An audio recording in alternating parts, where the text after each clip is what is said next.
Agora nós vamos pra Bahia, gente. Sim, lá na Bahia teve a Sabinada. Vou botar aqui. Sabinada. Sabinada, inocente. Piadinha. Gente, a Sabinada aconteceu na Bahia em 1837 até 1838. Um ano aí, né? E também foi já na regência aí do sucessor do padre Feijó, né? Então, essa Sabinada recebeu esse nome porque o seu líder era o Francisco Sabino. Ele era um médico e também jornalista. Essa revolta, gente, participaram dela basicamente a classe média e os comerciantes. E eles lutavam também a favor, aliás, contra e a favor, vamos lá, contra essa regência aí. Eles também não queriam ser regidos por ninguém que não fosse, então, o Dom Pedro II. Não vem colocar representante nenhum. Assim, tá que essa galera ali faziam parte daqueles liberais exaltados. Então é mais questão partidária também, gente. Vocês entendem isso? Que quando a gente fala em política não é só o que a gente tá vendo. Tem muito mais. Então esses liberais exaltados, eles não queriam ser mandados aí pela galera dos conservadores.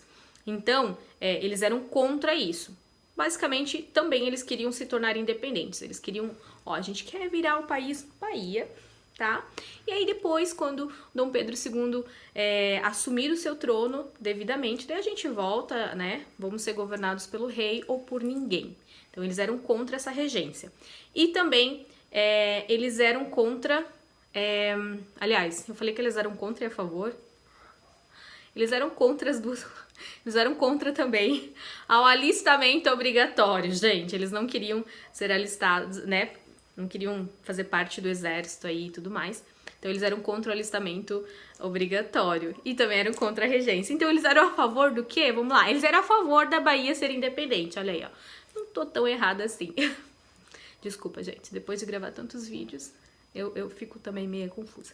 Mas vocês entenderam, né? Então, a Sabinada levou esse nome por conta do doutor Francisco Sabino, aí, médico e jornalista, e a galera dos liberais, né, exaltados, que de fato não queriam ser regidos pela galera dos conservadores, eles só queriam ser mandados pelo Dom Pedro II, então iniciaram essa revolta.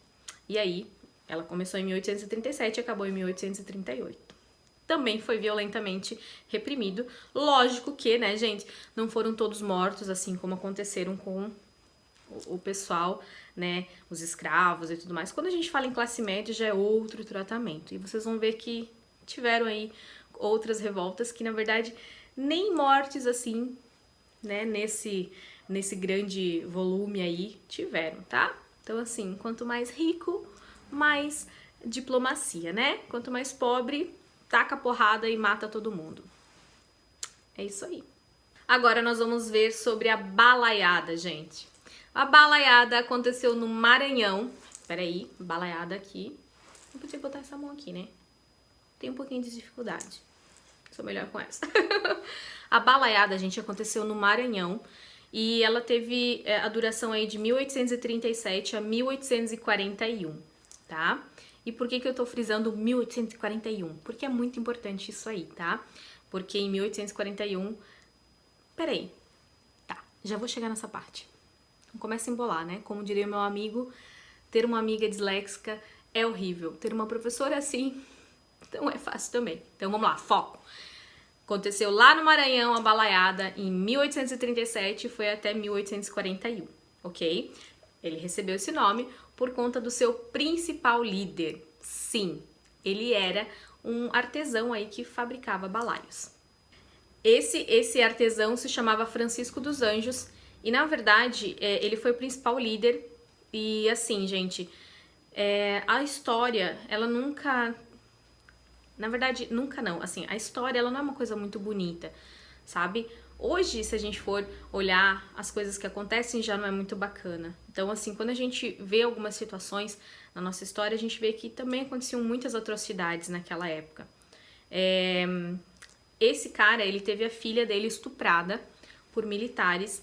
Então, assim, isso gerou uma revolta muito grande. Isso unido com a questão de também não querer ser regido, né, e por um conservador. Eles queriam também a presença do Dom Pedro II, eles queriam ser...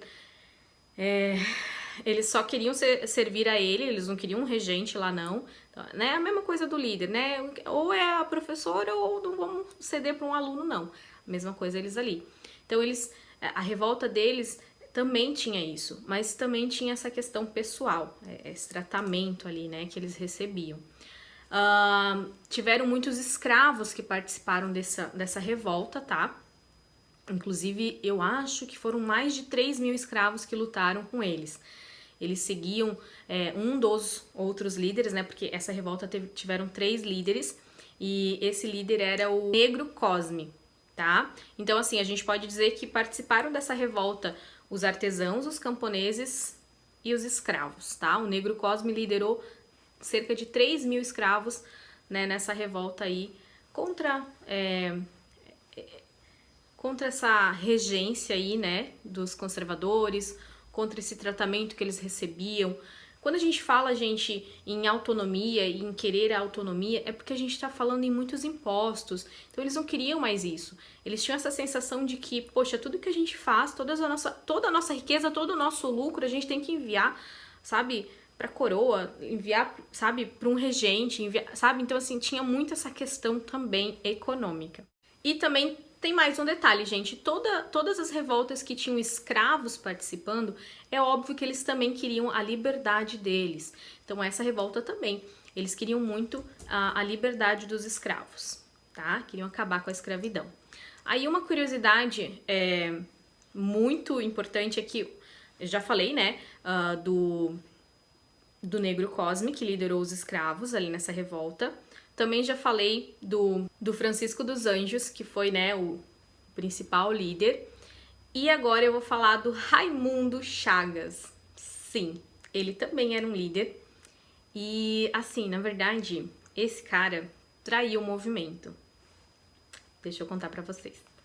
Não que tenha muita coisa pra contar, mas esse cara, o Raimundo, ele traiu a causa porque eles prometeram anistia, tá? O governo prometeu anistia para quem, sei lá, ajudasse nessa revolta, ajudasse a acabar com ela. Então o Raimundo simplesmente mudou de lado. Prometer anistia, gente, é prometer perdão. Eles prometeram perdão para quem ajudasse, para quem, né, realmente ajudasse a terminar com essa revolta. E aí o Raimundo trocou de lado, né? Ele falou, não, eu quero perdão e eu vou lutar contra. Então ele acabou lutando contra uma revolta que ele estava liderando. Olha só que vira casaca, né, gente? Aí, nessa revolta, tá? Por que eu falei que é tão importante que vocês entendam que ela acabou em 1841, gente? Sabe por quê? Pera aí que eu vou contar. Foi importante, gente, porque lá no outro vídeo eu falei pra vocês que em 1840 os liberais conseguiram aí dar o golpe da maioridade para que, né, o Pedro de Alcântara se tornasse aí o Dom Pedro II, nosso imperador, com 14 anos. Não foi porque era um capricho dele, ele queria governar logo. Era porque vocês estão entendendo que a maioria dessas revoltas queriam que ele governasse. Então, para terminar com isso tudo, ele falou, não, então, né, deixa eu governar, vamos dar um jeito. Então, esse golpe não foi exatamente assim, ó, ai, meu, vamos bolar aqui um plano e tal. E aí pega de surpresa. Não. Ele estava ciente disso, gente. A gente chama de golpe porque é o nome político dado, mas foi uma estratégia aí para resolver essas revoltas, ok? Ninguém foi prejudicado nisso, tá? Assim, ninguém, né? Só quem estava fazendo as revoltas, né? Mas, enfim, vocês estão entendendo, né?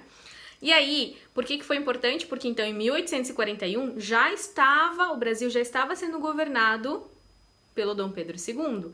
Então, essa revolta aí, né, da balaiada, ela começou em 1837 e acabou em 1841.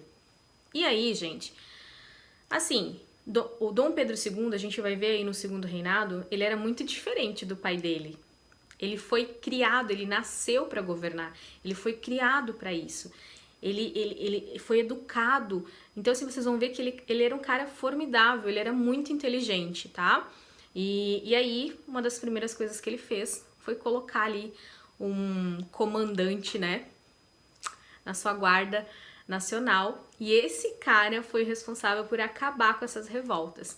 Esse cara, eu não vou falar o nome dele antes dele se tornar o que ele se tornou, porque vocês não precisam lembrar do nome dele antes disso, porque ele se torna importante a partir disso. Então, ele é o Duque de Caxias. Vocês vão ouvir muito falar dele, vão ver estátuas por aí do Duque de Caxias, porque esse cara foi muito importante. Então, ele acabou, em 1841, com a balaiada. Infelizmente, o Negro Cosme foi enforcado, enfim, né? Morreu. E todo mundo morreu ali, né? Os líderes, menos o Raimundo, que virou casaca, né, gente? Traiu o seu povo para ganhar o perdão. E é isso aí. E agora chegou a hora da última grande revolta aí desse período. E eu tô falando... Peraí, que pra isso eu preciso me caracterizar. Jesus do céu. Eu tô falando da Guerra dos Farrapos, gente. Ai, meu Deus do céu. Tem pessoas que ficam bem de chapéu, né? Eu, com certeza, não fico bem. Gente, a Guerra dos Farrapos foi aonde? Aonde? Isso é um chapéu de gaúcho, tá, gente? Aonde? Lógico, né, gente? Foi aqui no Sul, Rio Grande do Sul e Santa Catarina. E a Guerra dos Farrapos, gente, ela foi uma revolta um pouquinho diferente. Ela iniciou em 1836 e ela acabou também em 1841, já, né, sob governo aí do Dom Pedro II. Só que, gente, assim, ó, eu acho que muitas vezes a gente acaba negligenciando a nossa própria história aqui do estado de Santa Catarina, do Sul aqui, né, e muitas vezes a gente nem sabe. A gente vê a Semana da Farroupilha, a gente vê essas questões aí, a gente nem sabe por que existe. Lógico que a gente aprende quando a gente é lá pequenininho, né? Acho que a gente aprende. Faz tanto tempo que eu não lembro. Mas eu sei que vocês já aprenderam sobre isso um pouquinho. E eu decidi fazer um vídeo só sobre a Guerra dos Farrapos, tá? Porque eu acho que é muito importante a gente entender qual é a história do nosso estado.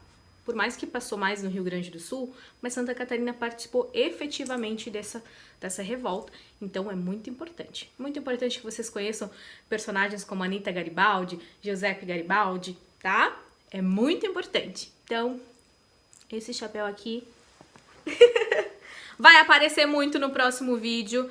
Já tem que comprar erva pra tomar um chimarrão. Eu tenho que estar mega caracterizada, né? Ai, que droga. Será que eu tenho uma camisa do Grêmio, gente? Eu sou uma gremista muito ruim, porque eu não tenho nem a camisa do meu time. Mas isso a gente dá um jeito, né? Então, essa revolta eu vou deixar pro próximo vídeo e vou falar só sobre ela, porque é muito importante, tá bom? Então é isso, oitavo ano aí, ó. Finalizamos mais um vídeo, tá? Então, no próximo vídeo a gente vai falar sobre Rio Grande do Sul, Santa Catarina, Guerra dos Farrapos, tá bom? E eu espero que vocês estejam gostando. Para esse vídeo não vai ter nenhuma atividade avaliativa. A atividade avaliativa vai ser no próximo, tá? Então aí se preparem porque é bastante conteúdo. Então assim, eu vou perguntar aí sobre esse período regencial, tá? Sobre os partidos políticos. Eu vou querer saber quais foram essas revoltas, tá? Cabanagem, tá? Malês. Vou querer saber tudo isso aí, tá bom? Então eu sei que vocês vão arrasar se vocês assistirem os vídeos ou lerem com muita atenção os textos que eu tô enviando, tá? Aos que só olham a pergunta e vão pro Google, não vão se dar bem. E eu tô falando isso porque eu tô vendo, porque vocês estão me mandando e tá vindo errado. Muito errado. Tá bom? Tá bom?